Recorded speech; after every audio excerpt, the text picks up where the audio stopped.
ગુજરાતીમાં પ્રેમ એટલે માત્ર એક લાગણી નથી, પરંતુ એક વિશાળ અને ઊંડાણપૂર્વકનો ખ્યાલ છે. તેને શબ્દોમાં સંપૂર્ણ રીતે વ્યક્ત કરવો મુશ્કેલ છે, કારણ કે દરેક વ્યક્તિ માટે તેનો અર્થ અલગ અલગ હોય છે.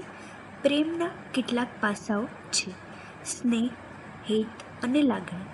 સૌથી સરળ અર્થમાં, પ્રેમ એટલે કોઈ વ્યક્તિ, વસ્તુ કે પ્રાણી પ્રત્યેનો સ્નેહ અને લાગણી. નિસ્વાર્થ ભાવ.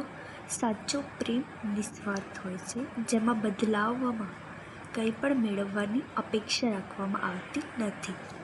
અલગ અલગ સ્વરૂપો.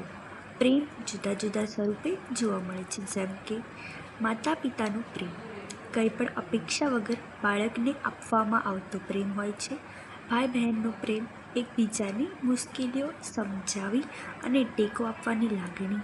મિત્રોનો પ્રેમ જરૂર પડે ત્યારે સાથ આપવાની અને એકબીજાની ચિંતા કરવાની.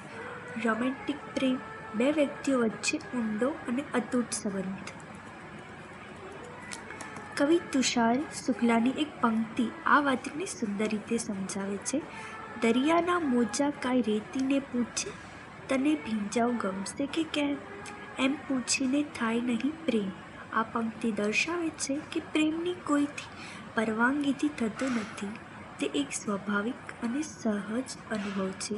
આમ, ગુજરાતીમાં પ્રેમ એટલે વિશાળ અને સકારાત્મક લાગણી, જે સંબંધોને મજબૂત બનાવે છે અને જીવનમાં આનંદ લાવે છે. Thank you.